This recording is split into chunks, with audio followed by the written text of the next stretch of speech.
혹시 개천에서 용난다는 말의 실제 주인공을 아십니까? 바로 오늘 이야기할 최치원이라는 인물입니다. 857년 신라에서 태어난 이 남자는 불과 12살의 나이에 홀로 당나라로 떠났죠. 그리고 6년 만에 외국인 대상 과거 시험인 빈공과에 장원급제하며 중국 전역을 놀라게 했습니다. 천재적 능력으로 당나라에서 성공을 거둔 그는 돌연 고국 신라로 돌아오는데요. 그리고 이후 모든 것을 포기하고 산속으로 사라져버립니다. 오늘은 1200년 전 신라 말기에 살았던 한 천재의 파란만장한 인생 이야기를 들려드리겠습니다. 최치원이 태어난 857년 신라는 것 보기엔 화려했지만 속은 썩어가고 있었습니다. 특히 골품제라는 신분제도가 사회를 꽁꽁 얽매고 있었죠.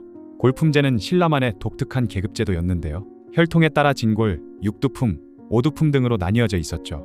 그런데 이게 단순히 신분만 나누는 게 아니었습니다. 입을 수 있는 옷의 색깔과 재료, 살 수 있는 집의 크기, 심지어 타는 수레의 장식까지 모든 것이 정해져 있었죠. 거기다가 가장 중요한 건 올라갈 수 있는 관직이 혈통에 따라 제한되어 있다는 점이었습니다. 최치원의 집안은 육두품이었는데 이는 진골 다음가는 높은 신분이었지만 여전히 한계가 있었죠. 아무리 뛰어난 능력을 가져도 최고 관직에는 오를 수 없는 운명이었습니다. 그래서 아버지 최견일은 아들에게 다른 길을 제시했는데 바로 당나라 유학이었죠. 12살 어린 아들을 당나라로 가는 상선에 태워 보내며 최견일은 10년 안에 과거에 급제하지 못하면 내 아들이라 하지 마라. 나도 아들이 있다고 생각하지 않겠다. 라는 차가운 말을 전했다고 합니다. 868년 어린 최치원이 도착한 당나라 수도 장안은 그야말로 세계의 중심지였는데요. 각국에서 온 유학생들과 상인들로 북적이는 국제도시였죠. 하지만 치열한 경쟁이 기다리고 있었습니다. 신라뿐만 아니라 발해, 일본 등 여러 나라에서 온 수재들이 모여 있었기 때문이죠.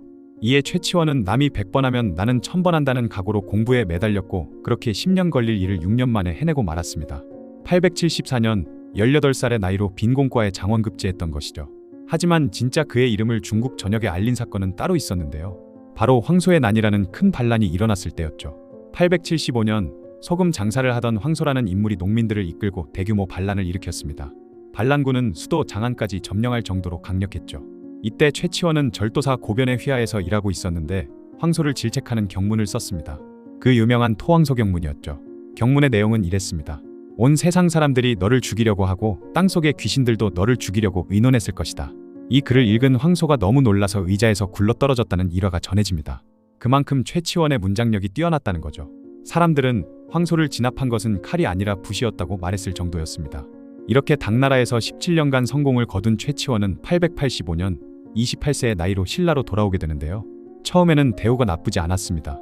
헌강왕은 최치원을 시독이라는 왕의 측근 관직에 임명했고 한림학사까지 겸직시켰죠. 그리고 최치원은 당나라에서 쓴 글들을 모아 개원필경이라는 책으로 만들어 왕에게 바쳤습니다. 이 책은 우리나라 최초의 개인 문집으로 평가받고 있죠. 또한 최치원은 문화 융합의 선구자이기도 했습니다. 그는 유교, 불교, 도교를 하나로 아우르는 사상을 제시했죠. 이는 외래 문화를 무작정 받아들이는 것이 아니라 우리 고유의 전통과 조화시키려는 노력이었습니다. 하지만 좋은 시절은 오래가지 않았는데요. 헌강왕이 갑자기 죽고 이어서 정강왕도 1년 만에 세상을 떠난 것이죠. 그러자 진골 귀족들이 다시 득세하기 시작했고 최치원은 중앙에서 밀려나 지방관리로 좌천되고 말았습니다. 태산군, 부성군, 천령군 등을 전전하며 태수직을 맡았던 것이죠. 하지만 그는 포기하지 않았습니다. 그렇게 시간이 흘러 894년 최치원은 진성여왕에게 시무 10여조라는 개혁안을 올렸죠. 안타깝게도 그 내용은 전해지지 않지만 당시 신라의 문제점을 해결하기 위한 종합적인 개혁 방안이었을 것으로 추정됩니다. 아마도 육두품을 포함한 능력 있는 인재들을 더 많이 등용하자는 내용이 포함되어 있었을 것으로 추측하고 있죠. 이에 진성여왕은 이 개혁안을 받아들이고 최치원을 육두품이 오를 수 있는 최고 관직인 아찬에 임명했습니다. 그러나 자신들의 기득권을 절대 포기할 수 없었던 진골 귀족들의 반발이 굉장히 거셌죠.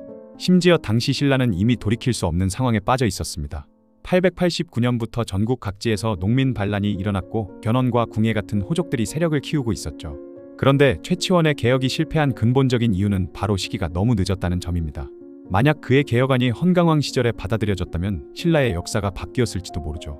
그렇게 진골 귀족들의 반발에 개혁은 이루어지지 않았고 결국 최치원은 정치적 이상을 포기한 채 관직에서 물러났습니다. 그리고 전국을 유랑하기 시작했죠. 경주 남산, 지리산, 가야산 등을 떠돌며 자연과 함께하는 삶을 택했습니다. 부산의 해운대도 그가 들렀던 곳 중 하나인데요. 동백섬 바위에 자신의 호인 해운을 새겨 넣었는데 그것이 지금의 해운대 지명의 유래가 되었답니다. 그리고 최치원은 마지막에 가족을 데리고 가야산 해인사로 들어갔죠. 그곳에서 그는 화엄 승려들의 전기를 쓰고 불교 관련 글들을 남겼습니다. 최치원은 908년까지는 생존해 있었음이 확인되지만 그 이후의 행적은 알 수 없는데요. 전설에 따르면 어느 날 각과 신발만 남겨둔 채 호련히 신선이 되어 사라졌다고 합니다. 흥미로운 건 최치원이 중국에서 굉장히 높은 평가를 받았다는 점이죠. 중국 양저우에는 지금도 최치원 기념관이 있는데요. 당송시대 100대 시인 중 한 명으로 선정될 정도였기 때문이죠. 특히 그의 시 취하우중은 지금도 많은 사람들에게 사랑받고 있습니다. 최치원의 영향력은 그의 죽음 이후에도 계속 이어지는데요. 그의 손자 최승로는 고려 성종 때 시무 28조를 올려 고려 발전의 기틀을 마련했고, 고려 현종 때는 내사령에 추증되고 문창우라는 시호를 받았죠. 또한 조선시대에는 설총과 함께 문묘에 배양되어 학문의 조상으로 추앙받았습니다. 거기다가 전국 각지에 최치원을 모시는 서원과 사당이 세워졌고 지금도 24곳이나 남아있죠. 만약 신라의 골품제가 없었다면 최치원 같은 인재들이 자신의 능력을 마음껏 발휘할 수 있었을 것이고, 그러면 아마도 신라는 더 오래 지속되었을지도 모릅니다. 하지만 역사에 만약은 없죠. 다만 우리가 확실히 알 수 있는 건 최치원이 시대를 앞선 개혁가였다는 점입니다.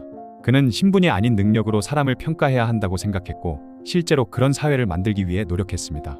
지금 우리나라는 인재들이 해외로 유출되고 전 세계 많은 외국인들이 한국에 와 살면서 그들 각자의 문화를 한국에 뿌리내리고 있는데요. 비록 최치원은 이뤄내지 못했지만 해외로 나간 인재들이 다시 돌아와 대한민국 발전의 보탬이 되고 우리나라 고유의 전통 문화와 해외의 문화가 적절히 잘 융화되는 그런 나라가 되었으면 하는 바람입니다. 정말 최치원 같은 천재가 나와 전 세계적으로 혼란스러운 지금 시기를 깔끔하게 정리해줬으면 좋겠네요.